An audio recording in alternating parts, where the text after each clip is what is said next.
Online वालों का कोई भी सवाल होना तो दरमियान में ही पूछ लीजिएगा मेरे से।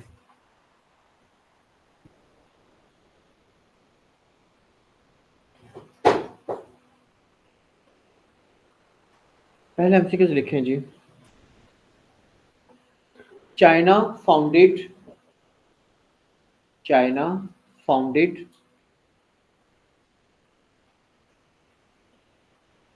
International alliance name Shanghai 5।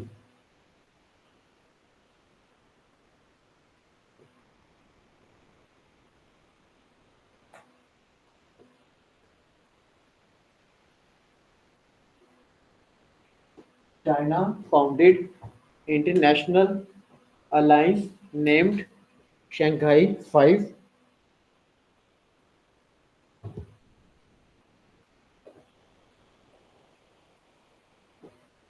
on April 1996 1996। आप में से मोस्ट लोगों की डेट ऑफ बर्थ होगी, आधों की तो। चले ना गुस्सा करें, 2000 के बाद आधों की डेट ऑफ बर्थ यूं ना मुझे देखिए, कोई बात नहीं। China founded international alliance named Shanghai 5 on April 1996।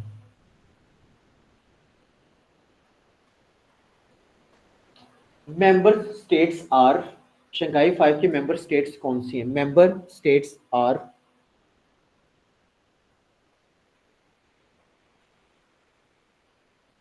Russia, China, Tajikistan, Kazakhstan,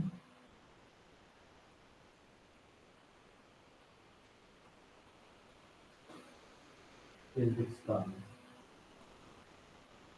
मेरे वो भाई बहन जिन लोगों ने अभी जॉब की अप्लाई कर दी है, जिलादार की भी सीट्स आनी है, एंटी करप्शन में भी आनी है, मतलब काफ़ी डिपार्टमेंट्स रह गए जिनमें सीट्स आनी है, पंजाब पुलिस की भी आनी है। तो जिन लोगों ने, जिन भाई बहन ने जो है वो तैयारी अब से स्टार्ट की है ना, तो आपने पास पेपर की किताब ले लेनी है, जिस मर्जी कंपनी की ले लें।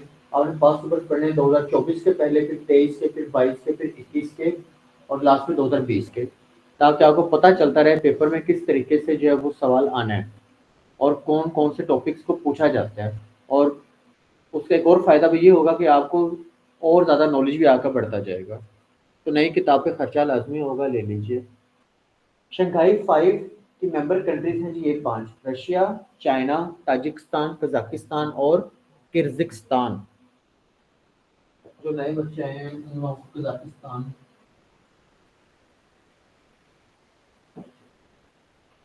और किर्गिस्तान।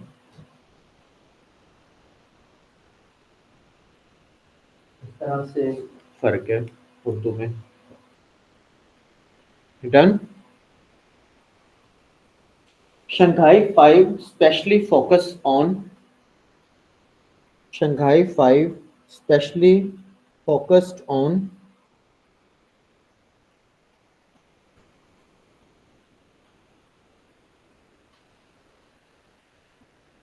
battling, बैटल कहते हैं ना जंग को, battling BATTLING, battling terrorist attacks from Afghanistan,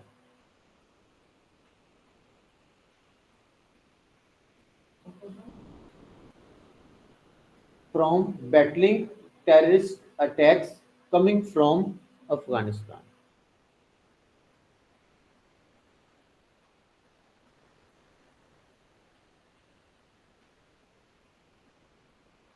clear? आगे लिखेंगे। इन जून 2001 इन जून 2001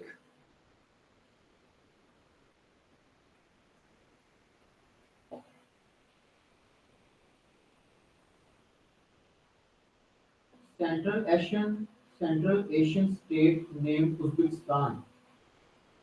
In June 2001, Central Asian state Uzbekistan was invited to join Shanghai 5,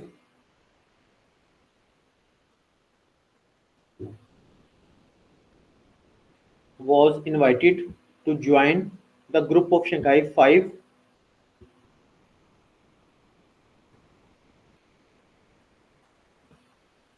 and the group was officially named as Shanghai Cooperation Organization SCO, and the group was officially known as Shanghai Cooperation Organization.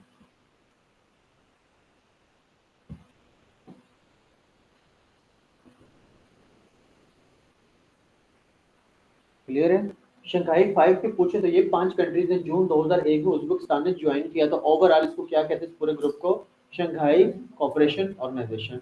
अगर main purpose of SCO is to create a transpolar world, चलो लिखिए आज से लिखवाता हूँ। The main purpose of Shanghai SCO, अब short लिखिएगा, पूरा नाम ना लिखिएगा। The main purpose of SCO is to build a multipolar world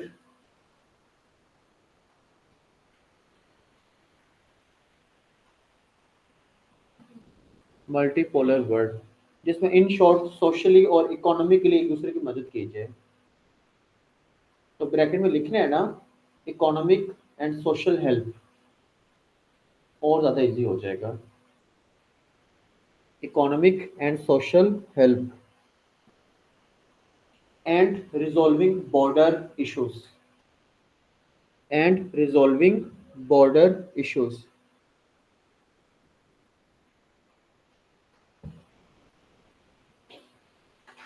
Iran, India and Pakistan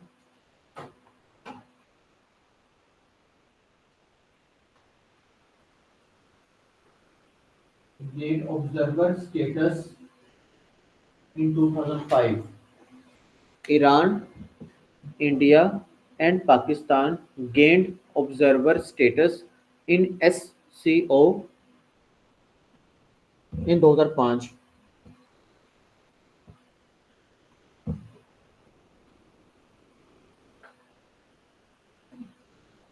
ठीक है जी। ऑब्जर्वर जैसे यूएनओ के ऑब्जर्वर स्टेट, ऑब्जर्वर ऑब्जर्व करना, आया कि इसको मेंबर बनाना चाहिए या नहीं बनाना चाहिए। जैसे वो यूएनओ में थी, एक पैलेस्टाइन दूसरी पॉलिसी। चलिए कितने सवाल रिवाइज करें सारे सवालों को। अब हमने कोशिश यही करनी है कि इन सवालों को यहीं पे याद करना है। तो आपको पूरे 2 मिनट है, तब तक मैं ऑनलाइन वालों से मसला फिर पूछ लो, आप लोग रिवाइज कर लें प्लीज, और इस तरीके से रिवाइज करें ठहर ठहर के कि याद हो जाए यहीं पे। ठीक है, हाँ जी। ऑनलाइन वाले बहन भाई सो गए, इनको जगाना पड़ता है एक तो। ओ भाई जाग रहे हैं, अपने किचन में बैठे हैं, कहाँ पे हैं? ना कोई हेलो ना कोई हाय, दूर से बाय बाय। कोई मसला नहीं जी, कोई मसला नहीं, कोई मैसेज नहीं, कोई कुछ नहीं, कोई खैरियत है, कोई नाराजगी है बता दें जी ऑनलाइन वाले। यही हफ्ता इस हफ्ते आज मैंने जॉब करता हूं, मेरा रिजल्ट और जुम्मे को रोटी खुल जानी है, रोटी खुल जानी, ये हकीकत बात देखो कि वो खोल दीजिए और आप लोगों की तरफ कर दिए जाएंगे। जी हाँ, ठीक है। तो आपके हो गए, बाकी भी अपनी कंफर्मेशन कर दे ताकि मैं बदल कर सकूँ।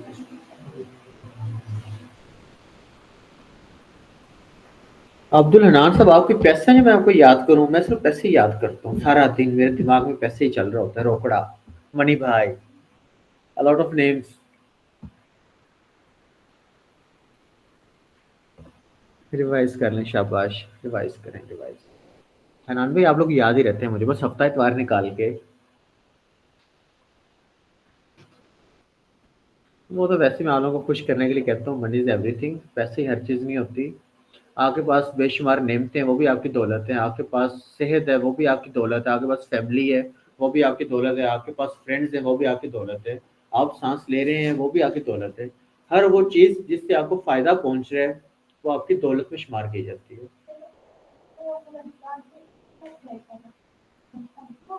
अफगानिस्तान में पहले वहाँ पे तो सारा यूएसए आबाद था ना, तो इनको थ्रेट तो था ना कि एक यूएसए बैठा 7 समुंदर पार और एक बिल्कुल सर के ऊपर आके बैठ के, तो थ्रेट तो है ना।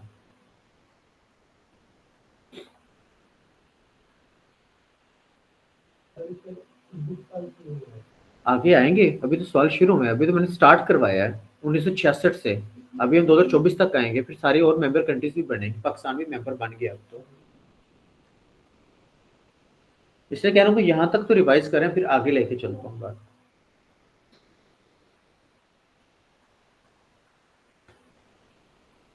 उम्मीद है याद हो गया होगा। आगे लिखिए जी।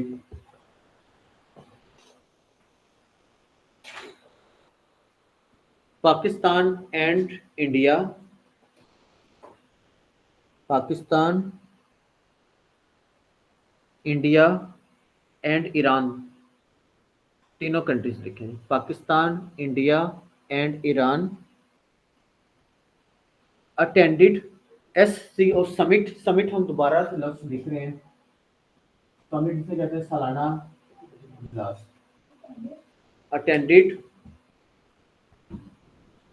First time summit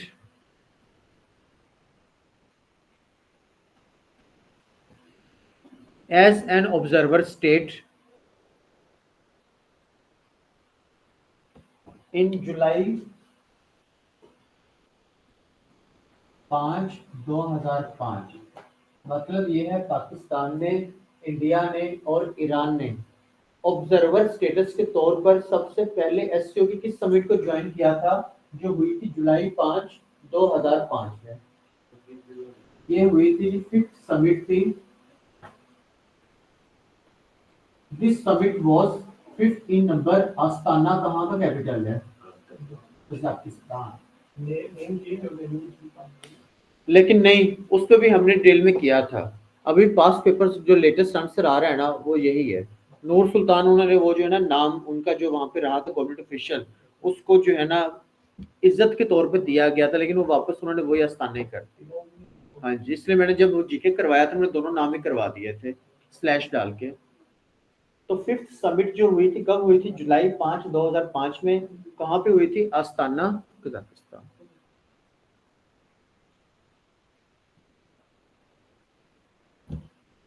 the new members of SCO are Pakistan and India, अभी मेंबर बन गए हैं।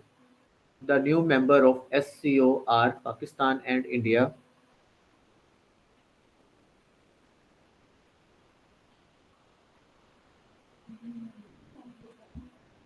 Pakistan and India.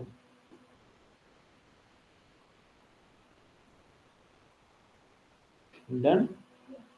आगे लिखिए जी, शंघाई कोऑपरेशन ऑर्गेनाइजेशन।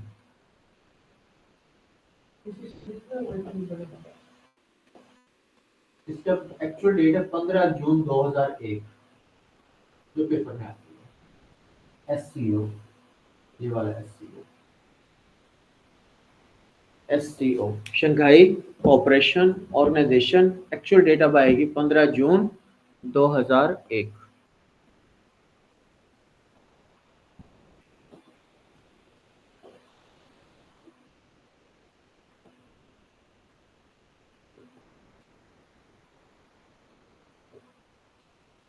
मतलब पहले यहाँ से स्टोरी शुरू हुई शंघाई 5 से, ठीक है, शंघाई 5 में ये थे।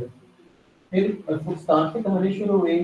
फिर पाकिस्तान, इंडिया और ईरान आए ऑब्जर्वर स्टेटस के तौर पे, ठीक है। किस समिट में गए? यहाँ पर। ये समिट कहाँ पर हुई? यहाँ पर जब मेंबर बढ़ते गए तो फिर नाम का चेंज हुआ। शंघाई कोऑपरेशन ऑर्गेनाइजेशन की डेट क्या? 15/2001। इसका हेडक्वार्टर कहाँ पे? Beijing, China. तो SCO का हेडक्वार्टर कहाँ पे है? Beijing, China.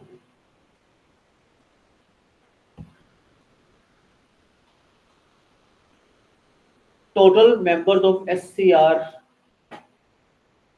8, 6 ये, पाकिस्तान इंडिया 8, कुल मिला के 8। Total members of Shanghai cooperation organisation are 8 in numbers.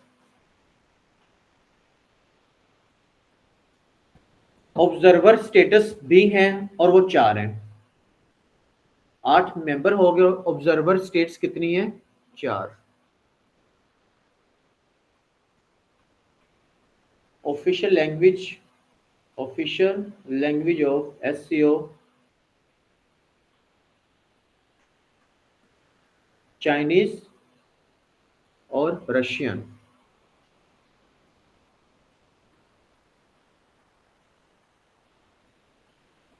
Pakistan applied for full membership in SCO 2010। Pakistan ने कब अप्लाई किया फुल मेंबरशिप के लिए एससीओ में? 2010 में।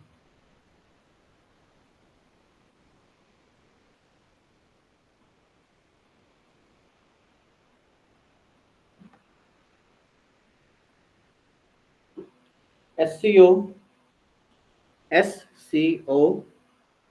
decided to admit India and Pakistan as a full member. Decided to admit India and Pakistan as a full member in July 2015।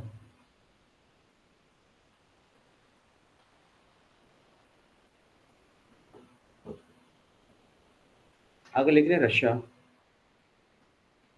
Russia मतलब जो meeting Russia में थी उसमें डिसाइड किया था कि अब हम इसको जो है ना एडमिट कर लिया था कि इंडिया और पाकिस्तान को जो है ना ऑब्जर्वर से हटा के मेंबर बना लेते हैं। ठीक है, आगे लिखें जी। India and Pakistan signed the membership in 2016। India and Pakistan signed the membership in 2016।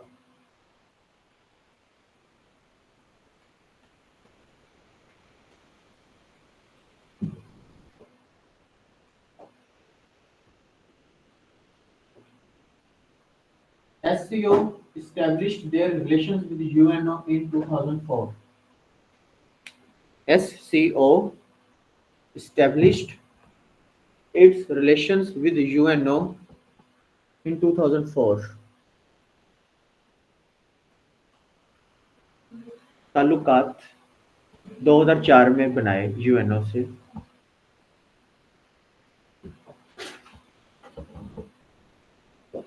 SCO established its relations with ASEAN in 2005। इसको हम कल करेंगे, व्हाट इज एशियान। SCO ने अपने ताल्लुकात एशियान के साथ बनाए 2005 में।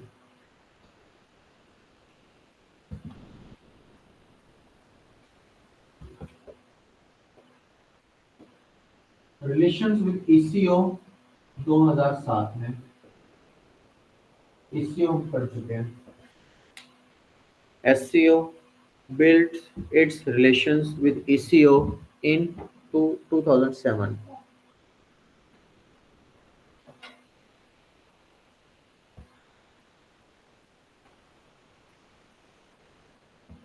फर्स्ट कंट्री, लास्ट MCQ बस। First country to receive observer status in SCO was Mongolia 2004।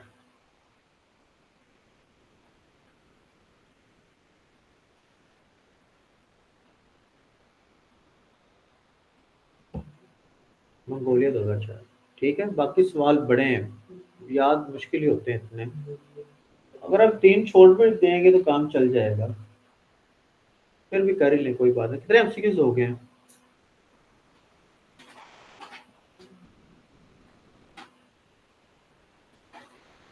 कितने? वो तो हो गए। इसमें 2-3 सवाल सर्च करने हैं, वो देख लें। हाँ जी 20। हाँ बस बड़े। इसमें अगर अभी छोड़ भी नहीं, ना ही छोड़ें यार, लिख जो लिए हैं ना छोड़ें, कुछ भी ना छोड़ें। SCO के सवाल आते हैं पेपर में, आते हैं पटेल साहब, आपने तो लेटेस्ट पढ़े हैं, तो SCO को तो हम नहीं छोड़ सकते। इसमें 3-4 सवाल सर्च कर रहे हैं, वो कर लें। SCO की करंट मीटिंग 2024 में कहाँ पे हुई?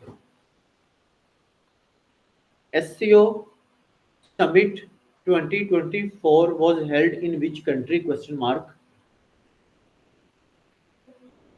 हाँ जी, सवाल आपने ये सर्च करना, मेरी बहन के SCO की समिट जो है वो पाकिस्तान में हुई है, तो यही तो सर्च करा था कि SCO की समिट 2024 में कहां पर हुई। क्लियर? पाकिस्तान में हुई, मुझे नहीं पता, आप लोगों ने सर्च करना है।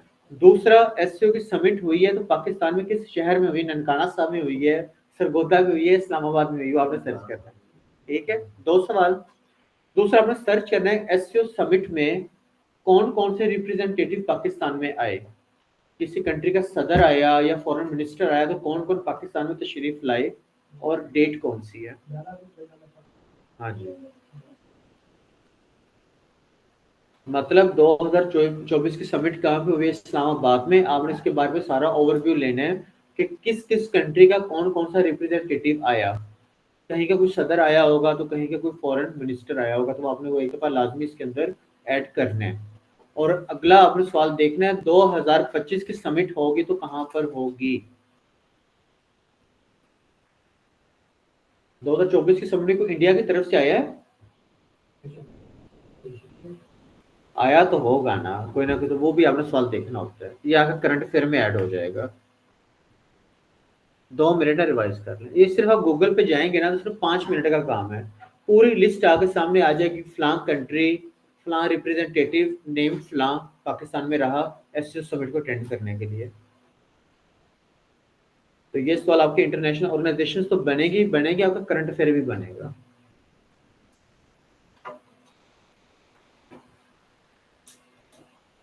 ऑनलाइन वालों को मसला मसाइल है तो जी प्लीज पूछ लें, क्योंकि मेरा ध्यान आप लोगों की तरफ ही है।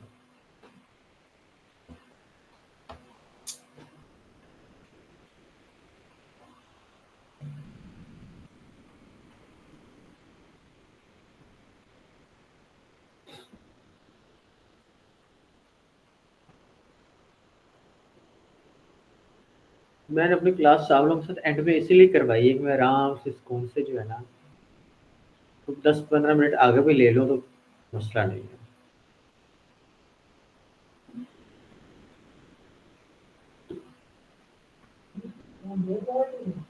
किसके? हाँ जी, पार्ट्स भी हुई होगी।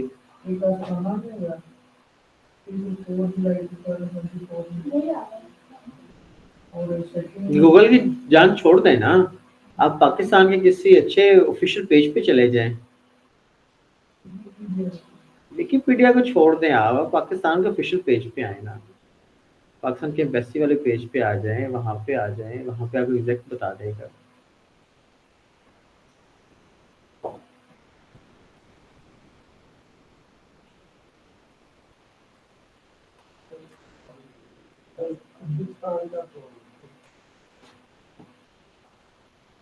क्या हो गया उज्बेकिस्तान का? वो आपने नहीं बताया। क्या नहीं बताया?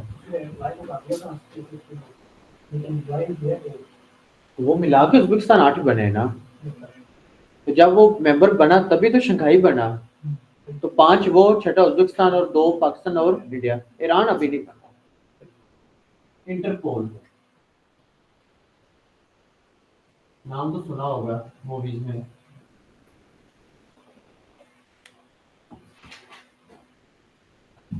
इंटरपोल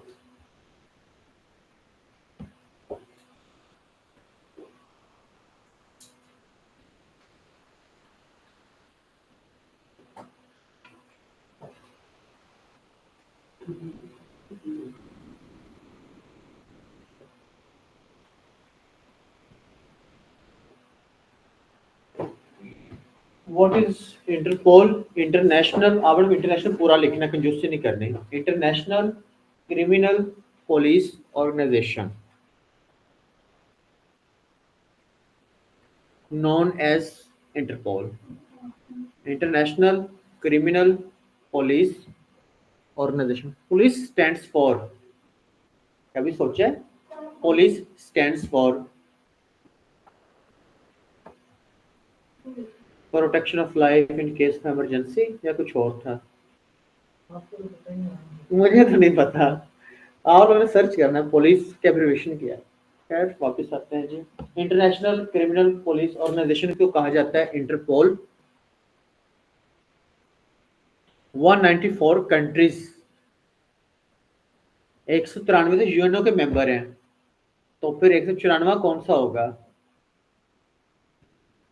फलस्तीन में इंटरपोल कभी नजर आई है? पुलिस ही हो सकता है। अच्छा देख लें। 194, 194 countries coordinate and cooperate, coordinate 194 countries coordinate and cooperate with Interpol.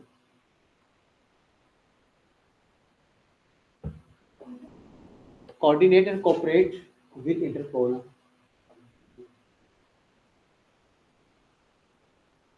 Interpol establish हुआ 1923 में।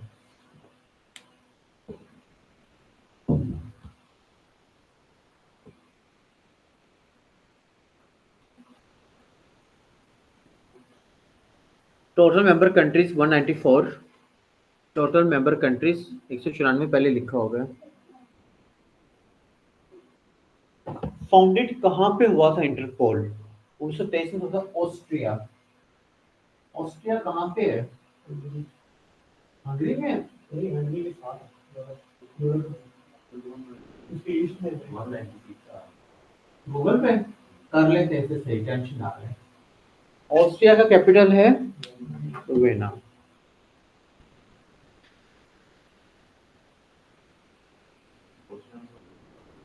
हाँ जी, headquarter is in Austria 1942। First headquarter of Interpol was built in Austria in 1942। Interpol का पहला हेडक्वार्टर कहाँ पे है? ऑस्ट्रिया में। कब बना? सन 1942 में।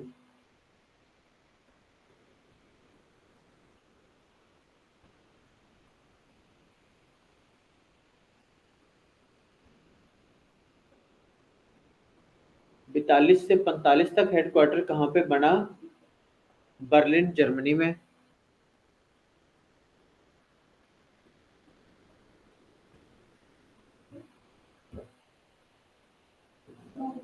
उन्नीस सौ 42 यहाँ पर, 42 से 45 बर्लिन नाम सुना है? जर्मनी। फिर 45 से यहाँ से पूरा और 1989 तक पहुंच गया पेरिस में।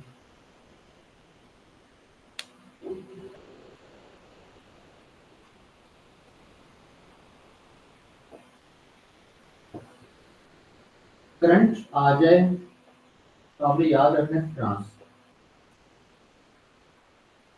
Current headquarter of Interpol is located in Lyon, Paris, France. Sorry, बस लियोन फ्रांस का है, पेरिस तो अलग शहर है। पहला हेडक्वार्टर कहाँ पे बना? ऑस्ट्रिया में 1942 में। फिर 42 से 45 बना बर्लिन, जर्मनी में। 45 से 1989 कहाँ पे गया? Saint Cloud. लिखा सेंट क्लाउड मैंने, लिख देता हूँ, सेंट क्लाउड, पेरिस। और फिर करंट अगर पूछा जाए इंटरपोल का हेडक्वार्टर कहाँ पे है, तो फिर आपने कहना है कि जी वो हमारे प्यारे फ्रांस में है, लियोन फ्रांस में।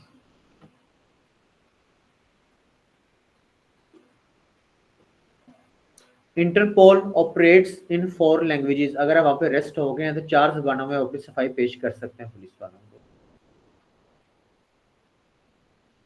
जैसे पॉजिटिव कर सकते, आपको कोई वहाँ पे डकैती हुई है, आपने हेल्प लेनी, इंटरपोल से 4 लैंग्वेजेस में बात कर सकते हैं। 4 ऑफिशियल लैंग्वेजेस हैं इंटरपोल की। Arabic, English, French and Spanish. तो क्या जर्मन लैंग्वेज है इंटरपोल की ऑफिशियल लैंग्वेज? नहीं है। हाँ जी, तो क्या नहीं है? अरेबिक, इंग्लिश, फ्रेंच और स्पेनिश। स्पेनिश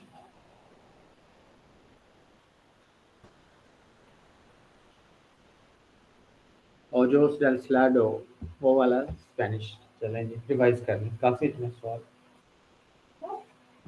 इंटरपोल में इतने ही करना है, और कौन सा करना है? इतने ही काफी है। कोई ऑनलाइन वाला कुछ सवाल है तो जी पूछ लें। देखिए जी, करवाने का मैं बहुत ज्यादा करवा सकता हूँ, लेकिन मैंने आपको याद भी करवाने और आप लोगों ने याद करने भी हैं। तो इंटरपोल पुलिस के बारे में पास पेपर में और कौन सा सवाल है?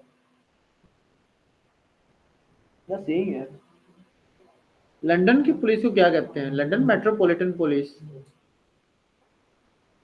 वो लंदन में हमने एक सवाल पढ़ा था। स्कॉटलैंड यार्ड क्या चीज है? स्कॉटलैंड यार्ड क्या चीज है?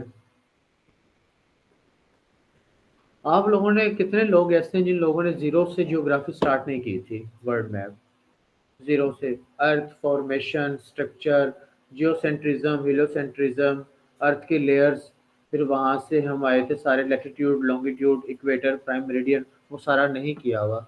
कितने लोग हैं जिन लोगों ने वो नहीं किया होगा?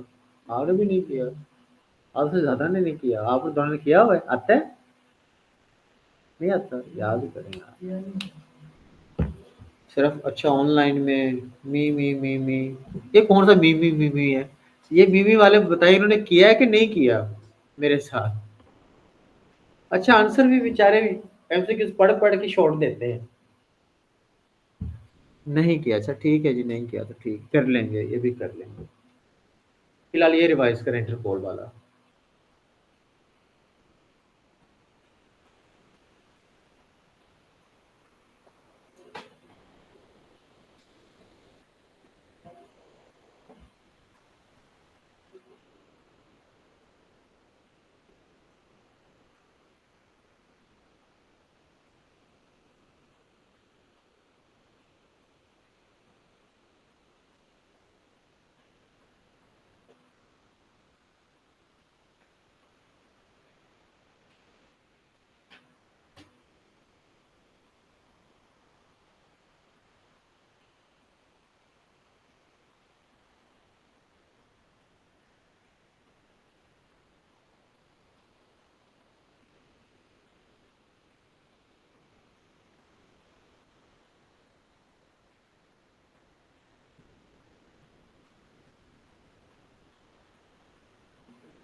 टेस्ट आप लोगों का कब से नहीं हुआ?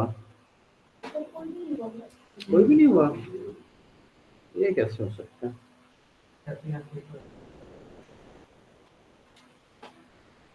अच्छा, कर लेते हैं आपका टेस्ट भी।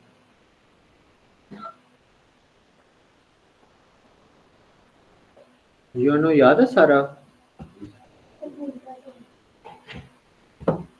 जो खुलता है ना पेपर में वही आता है। यूपीएससी पेपर में एक ही सोल है, वहां पर वही चीज आती है जो ना पढ़ी हुई हो।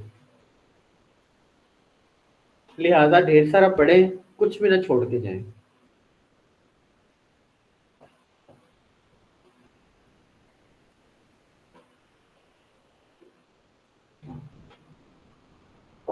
चलो जी, एक आखिरी करते हैं बस आज के लिए, फिर आप लोगों ने याद तो करना है। FATF पेपर में लाजमी आती है, FATF।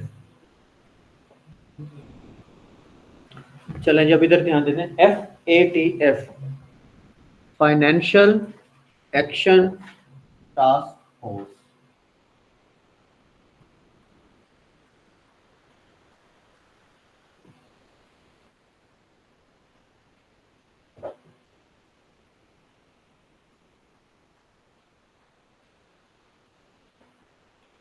Financial action task force.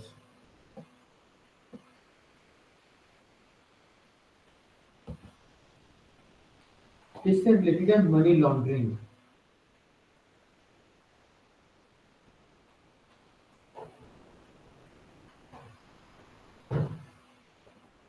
तो कभी कोई सवाल पूछे what is the purpose of financial action task force, आप कहेंगे मनी लॉन्ड्रिंग। लॉन्ड्री किसे कहते हैं? कपड़ों की धुलाई, साफ सुथराई। तो यह है पैसे की साफ सुथराई, ब्लैक को व्हाइट करने वाला अमल, money laundering. Is an inter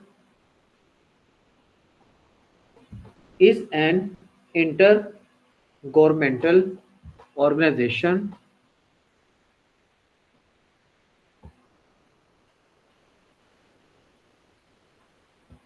founded in 1989. Is an intergovernmental organization founded in 1989, 1989 on the initiative of G7। G7 हम बाद में करेंगे, ग्रुप 7 में कौन सी कंट्रीज हैं? On the initiative of G7। G7 आप सिंपल इस तरह से लिखेंगे, ग्रुप 7 सात कंट्रीज को मिला के ग्रुप बनाती हैं। On the initiative of G7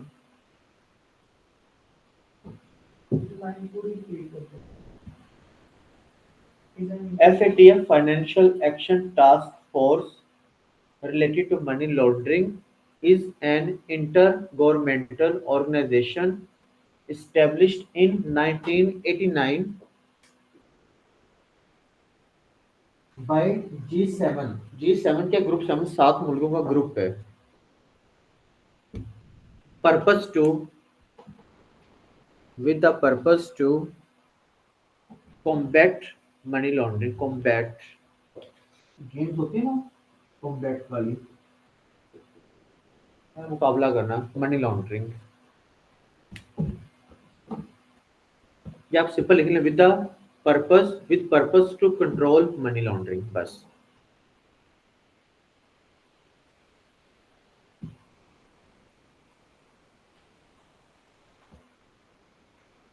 तो ऑब्जेक्टिव ऑफ FATF लिखे हैं जी. Objective of FATF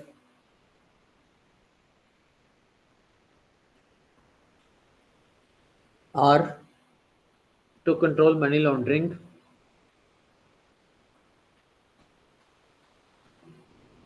and terrorist financing.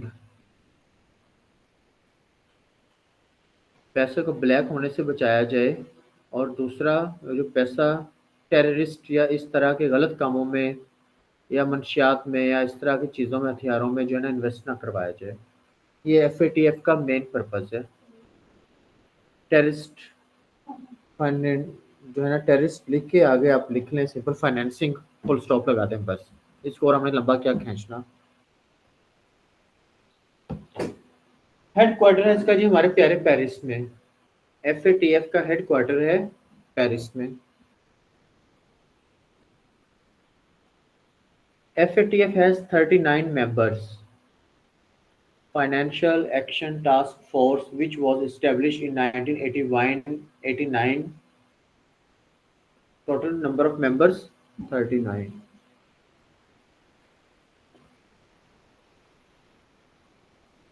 Pakistan was placed.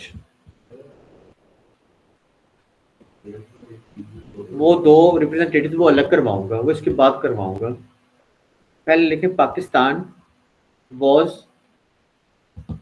placed in FATF grey list in जून 2018.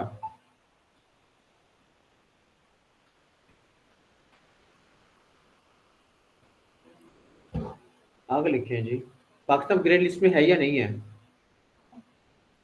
है और नहीं है भाई. इमरान खान साहब ने इतना तो रोला डला हुआ था, निकल गया था. कब था? जून 2018 में. ठीक है. किसने हटाया था? इमरान खान ने हटाया था. मुझे नहीं पता इस बात की. आप लोगों ने देखना इमरान खान की गवर्नमेंट थी PTI की, तभी हटा था ग्रे लिस्ट से. पहले ब्लैक लिस्ट में होने वाला ही था, ग्रे में आया, ग्रे में से ब्लैक में जाना था लेकिन वापस रिवर्स हो गया था. आगे लिखें जी ब्लैक लिस्ट मनी लॉन्ड्रिंग में जब वो जो पनामा वाले सारे मामला आए थे.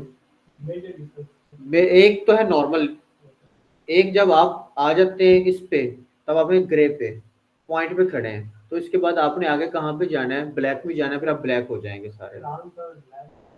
ईरान जो है वो बेचारा है ही नहीं, उस पर तो पाबंदी जितने सेक्शन है आप उसको ब्लैक ही समझे, उसके साथ डील नहीं करते ईरान के साथ. हाँ जी. लेकिन हम नहीं कह सकते कि ईरान फंडिंग करता है ऑन रिकॉर्डिंग. हाँ जी. ये नहीं कहेंगे, लेकिन ईरान पे जो है ना पाबंदियां बहुत ज्यादा है. वो अपना जो है ना वो ट्रेड भी नहीं कर सकता, ऑयल भी नहीं बेच सकता. इसलिए बेचारा फिर वो अंदर खाते जो है ना वो दाएं बाएं शाएं कर लेता है अपने आप को चलाने के लिए.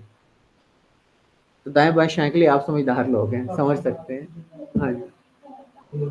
क्या थोड़ा सा मैं बता देता हूँ रिकॉर्डिंग ऑफ करके, मैं सारा बताता हूँ. अभी मुझे आगे जाने थे, मैंने ना खैर इस्लामती घर जाना होता है अपने बड़े अरमानों के साथ. FATF currently consists of 37 members. FATF currently consists of 37 members.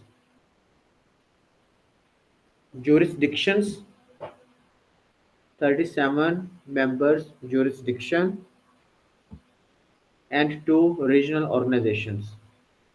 37 members और 2 उस एरिया के ऑर्गेनाइजेशंस के अंडर आता है ये। 37 members, jurisdiction, and 2 regional organizations.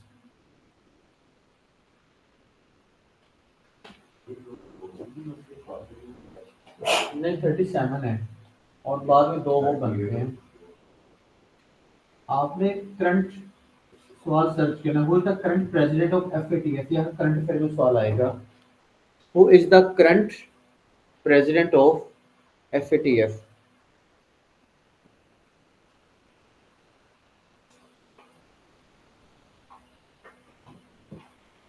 ये प्रेसिडेंट को अपॉइंट करते हैं 1 साल के लिए।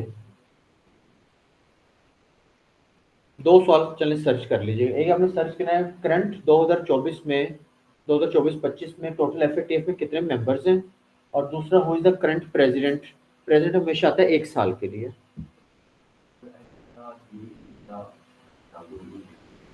पहले वो तो आपको पता चल जाएगा कि लिसा लेडी है या बंदा है। लिसा से पहले राजकुमार साहब थे, वो कौन थे, वो तो गूगल शरीफ बताएगा ना। पहले थोड़ा सा घूमे तो सही, थोड़ा सा सर्च तो करें सवाल को। पाकिस्तान पहली दफा ग्रे लिस्ट में आया कितने साल के लिए, वहां पर रहा था 3 साल के लिए, वो जो 2018 में ग्रे लिस्ट से हटा था। तो Pakistan remained in grey list for 3 years।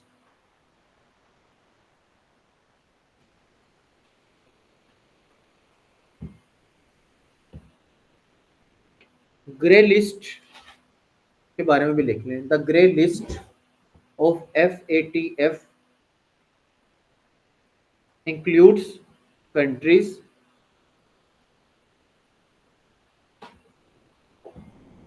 that or FATF includes countries that or that are not doing enough to fight money laundering and terrorist financing। मतलब ये FATF कहता है कि वो मुल्क जो मनी लॉन्ड्रिंग से बचने के लिए जद्दोजहद नहीं कर रहे और किडनैपिंग या टेररिस्ट की फाइनेंसिंग से नहीं रोक रहे, तो उन कंट्रीज को उठा के वो कहाँ पे डाल देते हैं, ग्रे लिस्ट में। तो पाकिस्तान यहाँ पे 3 साल तक रहा इस एलिगेशन में कि एक तो पाकिस्तान मनी लॉन्ड्रिंग बहुत ज़्यादा होती है, और दूसरा ये सारा जो है ना टेररिस्ट को फाइनेंस कर रहे हैं, स्पेशली हमारे मदरसास। फिर आपने लास्ट में सुना भी होगा, उन्होंने कहा था कि मदरसों से जो है ना वो लेके आए सारा इनका, कि कहाँ से पैसा आ रहा है, कहाँ से पैसा जा रहा है। तो ये भी बड़े मामला खराब रहे थे हमारे। ठीक है, तो ग्रे लिस्ट में आने का क्या मतलब है, हर वो कंट्री ग्रे लिस्ट में आएगी जहां पर मनी लॉन्ड्रिंग ज़्यादा होगी, और दूसरा जहां पर जो है वो ये शक होगा कि इनके पैसे जो है वो टेररिस्ट को फाइनेंसिंग में जा रहे हैं।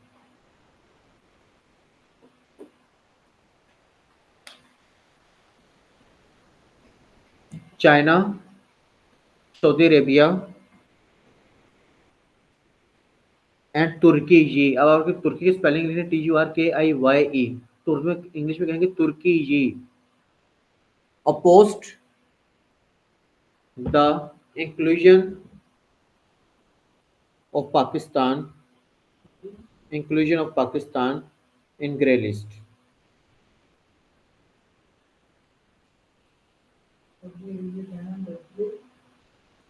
Turkey opposed the inclusion of Pakistan।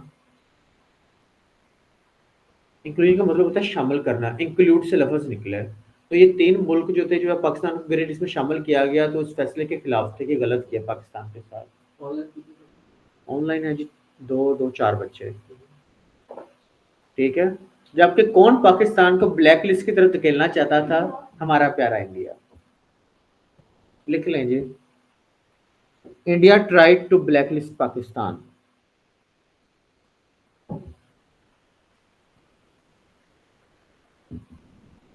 Indonesia is an observer state of. देखिए, इंटरनेशनल ऑर्गेनाइजेशंस में ना आपने इस तरह से करना है, आपने 3 सवाल तो लाजमी सर्च करने हैं। एक, total number members current observer states याद तो नहीं रहेंगे, लेकिन एक को पढ़ लाजमी लीजिएगा। करंट मेंबर्स भी याद नहीं रहेंगे क्योंकि कौन याद करे 194, लेकिन एक को नजर के आगे गुजार लीजिएगा बस। Indonesia is an observer state in FATF। बस काफी इतना मुश्किल तो नहीं होगा। एफएटीएफ में क्या याद करना है, फाइनेंशियल एक्शन टास्क फोर्स। ये डिपार्टमेंट किस चीज को लीड करता है, हर उस कंट्री को लीड करता है जहां मनी लॉन्ड्रिंग ज्यादा है और जहां पर ये शक शुबा है कि ये फाइनेंशियल सपोर्ट करते हैं किसको, टेररिस्ट को। ठीक है, तो पाकिस्तान इसमें आया 3 साल के लिए आया। कब हटा, 2018 में। किसकी गवर्नमेंट ने हटा, इमरान खान साहब की पीटीआई गवर्नमेंट में। ठीक है, कौन से 3 कंट्रीज थे जो पाकिस्तान के इसके इंक्लूजन के खिलाफ थे कि पाकिस्तान को शामिल नहीं करना चाहिए था, सऊदीया और बहुत सारी कंट्रीज, और इंडिया चाहता है पाकिस्तान ब्लैक लिस्ट हो। इसका हेडक्वार्टर कहाँ पे, हर चीज़ तो डन है। बताएं क्या मुश्किल है। कहानी की तरह याद करेंगे तो फिर तो याद रहेगा, अगर आप इससे हेक्टिक होके याद करेंगे तो फिर याद नहीं रहना। तो उम्मीद है कि इंशाल्लाह याद रहेगा। बाकी मैं मैनेजमेंट को कहता हूँ, असल में जो हमारे जो है ना, तो मसला मसाइल है तो बता दीजिए प्लीज़। असल में यकदम अनाउंस हो गया सीएसएस, पहले कयास आई थी कि पेपर होगा, तो फिर यकदम से जो है वो आ गया, सीएसएस अनाउंस हो गया। फिर दरमियान में यकदम ही एमपीटी आ गया पीएमएस का। तो सारी मैनेजमेंट जो है ना वो एक दफ़ा बिजी हो गई उन चक्करों में, तो आप लोगों को इस वजह से पेपर रह गए। अब मैं उनको कहता हूँ कि आप लोगों के जो है ना वो पेपर डेली बेसिस पे